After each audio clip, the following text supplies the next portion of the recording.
महारानी जगदम्बा जगतधात्री दुर्गा भवानी अब की बार माता जी घोड़े पर आई है।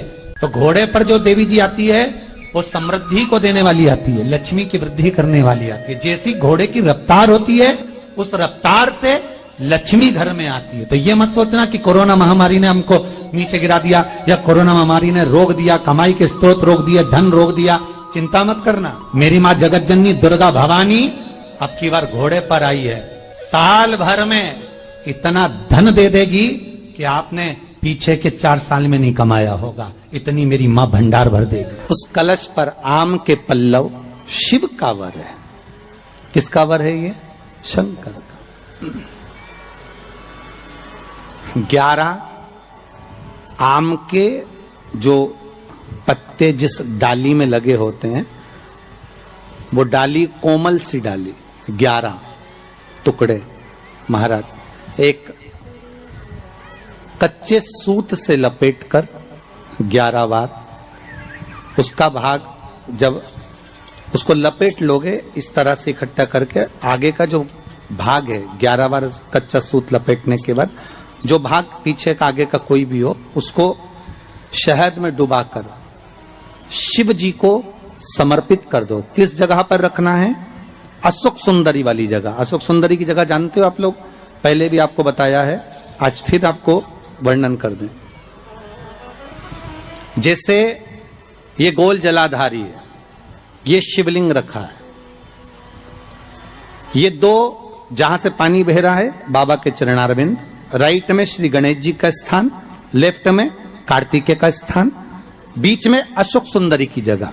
शंकर भगवान की 6 लड़कियां हैं। भगवान शंकर के 13 बच्चे, 13 बच्चों में से 6 लड़कियां, उस 6 लड़कियों में से एक लड़की का स्थान, भगवान शंकर की एक बेटी का स्थान, अशोक सुंदरी का स्थान सामने है। पद्म पुराण में स्पष्ट किया ये स्थान अशोक सुंदरी का। शंकर भगवान की जलाधारी में पार्वती जी का हस्तकमल, ऊपर से जो एक एक बूंद पानी गिरता है, ये शंकर भगवान की 5 लड़कियों का स्थान है। जया, विषहरा, शामरी बारी, दौतली और देव। शंकर भगवान की 5 लड़कियां भगवान शंकर के मस्तक पे जल की धार गिरा रही हैं। बीच में जो अशोक सुंदरी का स्थान है महाराज, उस जगह पर शहद का मुख, जो शहद आपने भिंगोया है, उस शहद का मुख शंकर जी की ओर कर कर इसी चैत्र के महीने में, इन्हीं नवरात्रि में शंकर भगवान के उस अशोक सुंदरी की जगह पर शहद का भाग शिव जी की ओर रख दें। महाराज अगर घर में संपदा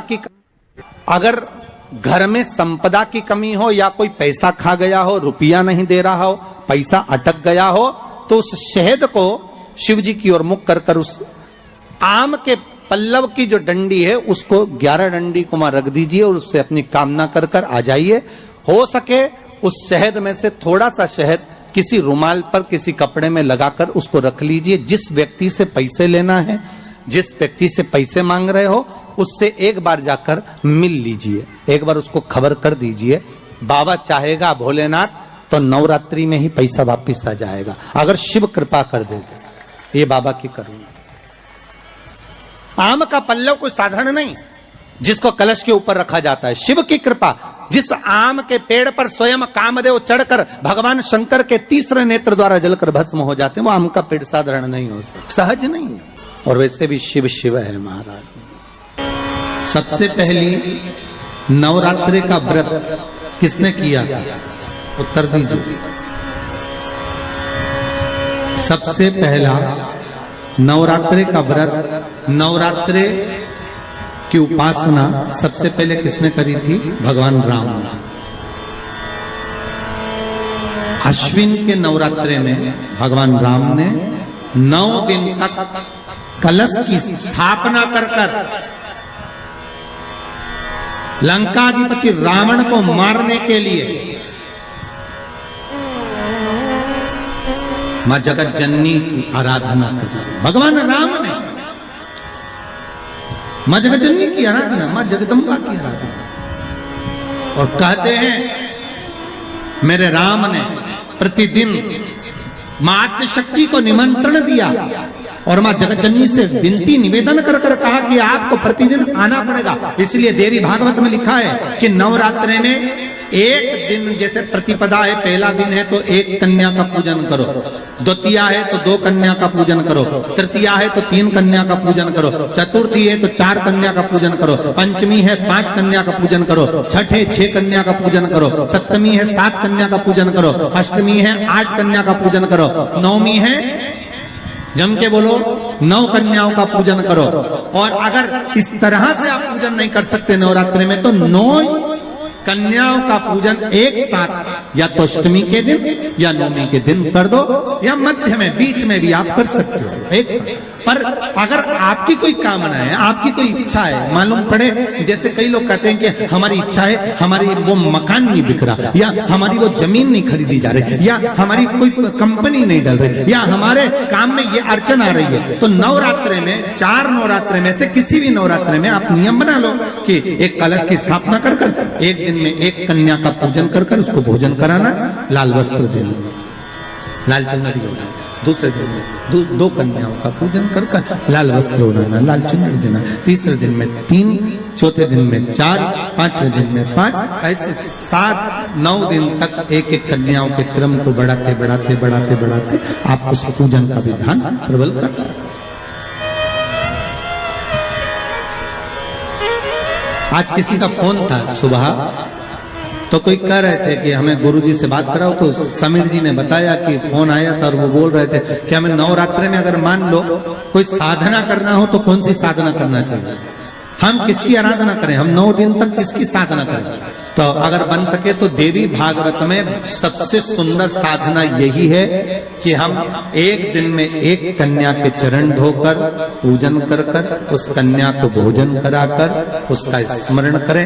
हाँ, ये जरूर है तब आप किसी कन्या को एक दिन में 1, 2 दिन में 2, 3 दिन में 3, 4 दिन में 4, 5 दिन में 5, ऐसे नवरात्रि 4 बार जो नवरात्रि आती, किसी भी नवरात्रि में आपको स्मरण कर उसका फल मिलेगा।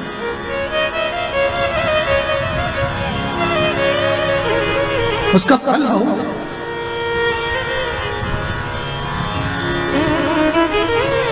जैसे बेलपत्री का किया गया दान छिन्न नहीं माना गया। किस चीज का दान? जम के बोलिए जरा। बेलपत्री। बेलपत्री का किया गया दान छिन्न दान नहीं है, समाप्ति नहीं होती। बेलपत्री अगर आपने कोई आपसे कहा जी जी तुम्हारे यहाँ बेलपत्री लगी है, जरा 8-10 दे दोगी क्या? बिल्कुल। और उससे कहो बेलपत्र तू मत तोड़, हम तोड़ कर देते, और अपने हाथ से बेलपत्र निकाल कर उसको दो दान। ये छिन्न दान नहीं है, ये समाप्त नहीं होता। ये बेलपत्र का दान अविरल दान बढ़ता है।